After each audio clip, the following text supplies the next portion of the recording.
Hi all, Shane here, Lana67. It's been a while since I did a how-to video, and I've been planning this for a while, and I decided now's the best time because I got a subject to do the tutorial on. So as the title of this might suggest, this is how a beginner's guide to build armour or a model tank. It's going to be some tips, tricks and considerations I've learnt over a couple of years while I'm building armour. So I just want to talk about some of the tools that we'll be using. I decided to keep the tools very basic and stuff that's very easily accessible, that it won't break the bank. So we have snips for cutting parts off our off the sprues. This is actually a nail cutter that I bought from an old pharmacy. So again, you can kind of buy these on your work. Doesn't necessarily have to be a hobby piece. Revel Contacta. If you have extra tin, that's perfectly fine. Though this is good for doing delicate work. We need good control. I'm sorry I'm speaking up so loud because it's raining. But Contacta is the easiest to come by, or Humbrol. We have some super glue. Again, nothing really to say about that. A pin vise that we may not need for this build, but it's always good to have in your tools. Some bits, drill bits, hobby knife, and a sanding stick. Now I have different grits of sanding sticks. These are squadron sanding sticks, but alternatively you could actually just use a nail file, failing that. So we're not going too crazy with equipment, it's nice and simple. And then you may want, if you have access to, use Tamiya tape or Tamiya tape for holding stuff down, and or masking tape. I don't know where mine is, it's here somewhere. I keep losing my Tamiya tape. Oh well. Okay, so let's move on. So what's the subject for this tutorial? Well, it's going to be GW's Rhino Armour Personnel Carrier. Why this? Well, this is a very simple kit. It's good for beginners, and the fundamentals of building armour, whether it be science fiction or historical, is exactly the same. So we'll get cracking. So this is going to be done in stages, and I'll try not to waste your time too much, and we'll get cracking. So I'm going to just prepare this kit, get out of its plastic, and we'll get cracking. See you now. Okay, welcome back. So first thing is, always a good place to start with the instructions. Just have a quick look through, familiarise yourself with the build sequence. This is a very straightforward build. There's no part numbering because you really don't need them, unless for the tracks. That can be problematic. Also, this is a good time to think about how you're going to build the kit. Am I going to paint the interior or not? I think I'm going to paint the interior for the fun of it. So that means I'm going to actually build the sponson sides, if you will, or the track sides, or the whole sides of the tank separate, and keep them all loose, and then glue them together when I come to paint the original. It'll slow things down, but if you don't intend to paint the interior and have the phaco buttoned up, just glue it all together and forget about it. But I'm going to try it this way. So what does the instructions have us do? Okay, so we start with the hollow sides. So again, we cut close. So we take our snips and we cut as close to the part as possible to prevent any damage. So nice and handy.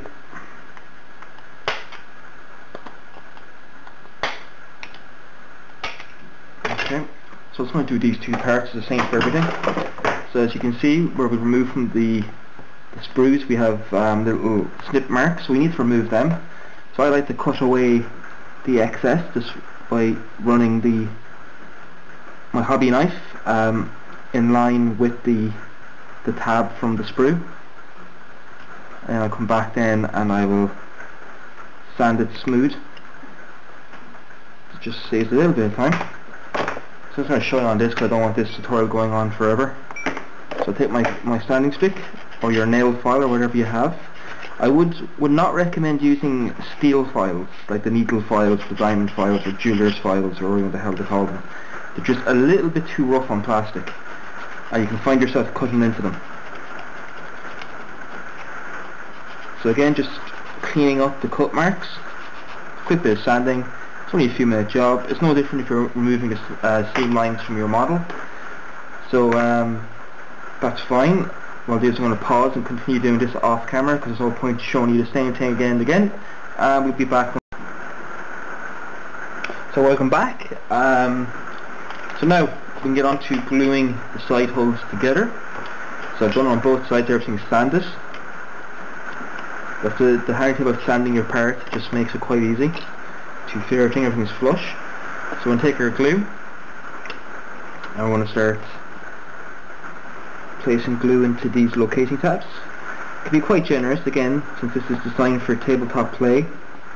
It is good to have a strong bond as much as possible, just to make sure the tank is sturdy or it will fall apart on the table.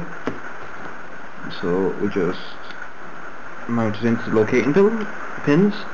Good pressure, just applying good pressure along the join marks, just to ensure that the glue bonds, and that's that done. Then we take our little side ramp. I'm going to have mine closed because you can't really do anything else with it.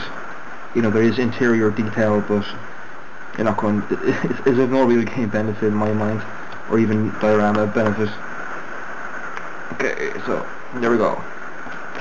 And the same here again. So a liberal amount of glue. Now we're taking care not to fill the area for the glue.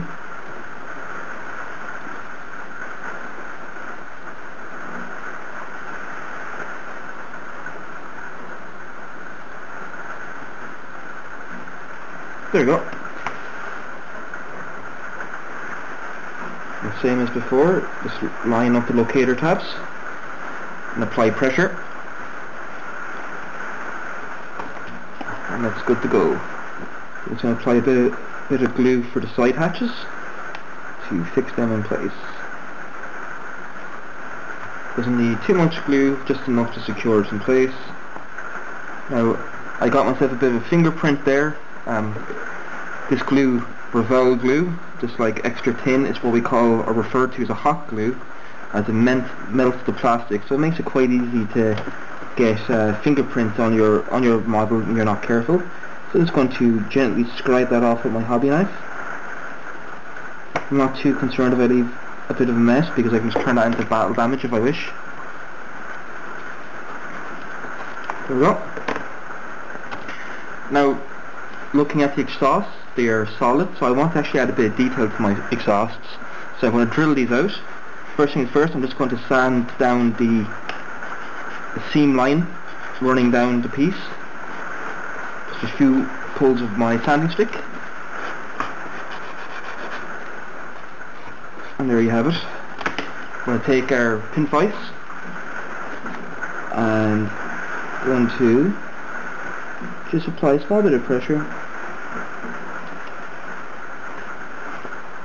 Firstly, make sure your pin vise is secure, and just a small bit of pressure and let it bite into the plastic. Don't apply too much pressure because you're not snapping your bit, and pin vices are a little bit expensive. If you drill it off center like I have by mistake, you can just put your blade into it, twist the blade like I'm doing here to open up the hole. So I'm after opening up the drilled out hole, just to hide the fact that I drilled it off center.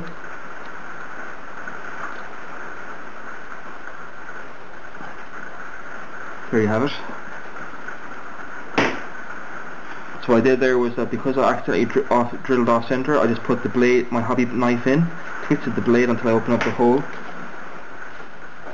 And this time I'm going to take a little bit more care to make sure the blade is centered. So I'm actually going just to inscribe a small little guide hole. I normally would have done that to begin with, but I don't really have a good edge on my hobby knife, so I think this will do the job. So that's one other method, by actually just taking your hobby knife, twisting it into the piece you want to drill, just act as a guide hole, and it'll stop the drill bit from slipping off center. So that worked much better. And once again, we're going to take our hobby knife, place it into the drilled out hole, and just twist a few times. This is a heavier plastic, so it does resist you a little bit, and it doesn't really like you manipulating it, but well, there we have the holes drilled out. If you wish to go further, you can actually drill out the side holes, which I'm going to quickly do.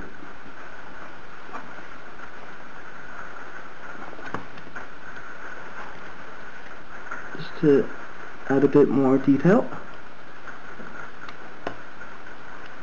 So you can drill out the small side holes. I'm not going to bother because it's just a little bit of overkill, and my drill bit's a bit too big, so I don't want to keep this build quick. So same as before on this side, we sand down the seam line. There's a little bit of a seam line here either side of the exhaust, so we just sand them down, get rid of them. Once again, we take our hobby knife and use it as a centering tool, so we apply just the tip of it into the middle of the exhaust, twist a few times to make a small impression. Same here. And this will act as our guide holes for drill bit or pin vise to bite into and stop it from slipping all over the shop. And now here we go again, just drill in.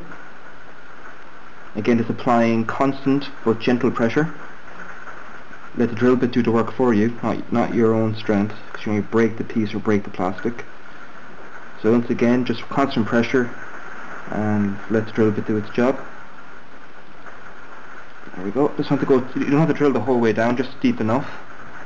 Just a few mil, and then we open up the hole by twisting our hobby knife.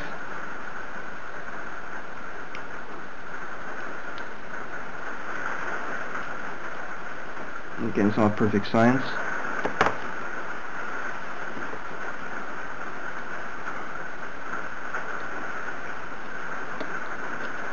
There we have it. So our exhausts are ready to go.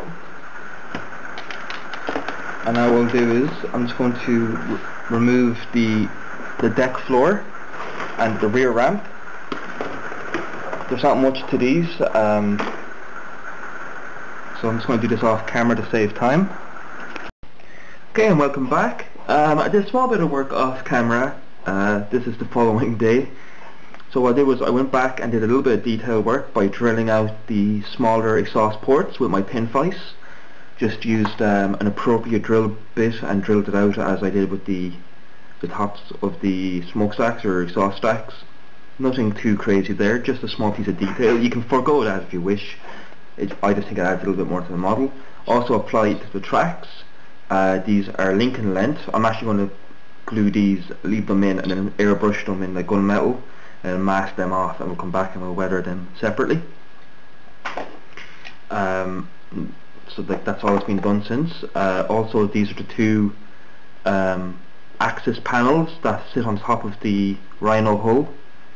I glued them as one piece, so I can. I'm not going to actually glue this to the hull. It's going to sit loose, so I can replace it with the turret mount for a Razorback weapon system.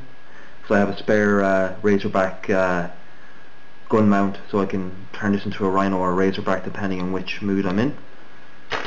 And then for ease of painting, we're going to be leaving this loose, so the rear ramp is going to be left loose, the console and fighting compartment or troop compartment floor, and same with these sides. So in the next part of this video, so part 2 of this series, we're going to be covering painting the troop compartment, weathering it, and little considerations to be taken in. So we're not going to glue anything together, so we're going to leave all these pieces separate for ease of painting. So in the next video we'll be covering how to go about that and weathering it up and making it look realistic, or as realistic as a science fiction fail can be. So thanks for watching, hope this has been a bit interesting, and I'll catch you in the next vid. Thanks very much, stay safe, happy modelling, and watch out for those buses.